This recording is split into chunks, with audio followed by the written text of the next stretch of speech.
स्वराज, श्रीराम, जवाहर, शरयू आणि दत्त इंडिया या 4 साखर कारखान्यांनी त्यांच्यामध्ये जरी परस्पर राजकीय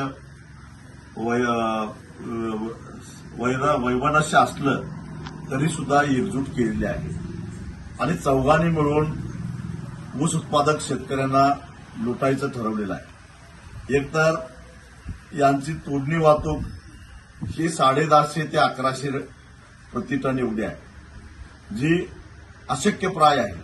म्हणजे सरळ सरळ याच्यामध्ये 250 ते 300 रुपये तोडणी आणि वाहतूक लूट आहे शेतकऱ्याची एका टनापाठीमागे. दुसऱ्या बाजूला या 3 कारखान्यांची रिकव्हरी बघितली, पलीकडची सोमेश्वरची रिकव्हरी बघितली, इकडं जरंडेश्वरची रिकव्हरी बघितली तर सरळ सरळ हे 1% रिकव्हरी चोरतात हे दिसून आलेलं आहे. 1% रिकव्हरी याचा अर्थ एफआरपीच्या सूत्रानुसार 346 रुपये. 1% रिकव्हरी याचा अर्थ 10 किलो साखर आणि आज साखर कारखाने ज्या दरानं साखर विकतात त्याचा हिशोब केला तर 400 रुपये झाले. म्हणजे टनाला 400 रुपये रिकव्हरी चोरून हे साखर कारखाने कमवायला लागलेले आहेत. आणि ही जी लूट आहे ही संघटित लूट आहे, एकत्रित लूट आहे, ऊस उत्पादकांचं शोषण आहे. हे आम्ही खपवून घेणार नाही. रिकव्हरीचं तर भांडाफोड लवकरच आम्ही करणार आहोतच, मी स्वतः त्याच्यामध्ये लक्ष घालणार आहे. पण या 4 कारखान्यांना लाज वाटली पाहिजे की सोमेश्वर हा 3700-3600 एवढा भाव देतो, इकडं सातारा जिल्ह्यातले बाकीचे सगळे साखर कारखाने 3500च्या वर गेलेले आहेत.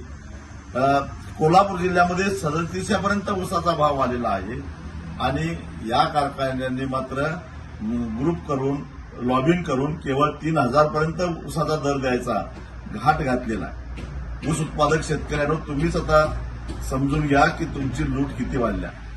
तुमचा किती टन ऊस जाणार आहे त्याला 400 रुपये न गुणा, म्हणजे किती 1000 रुपयाची, किती लाख रुपयाची तुमची लूट झाली हेही तुमच्या लक्षात येईल.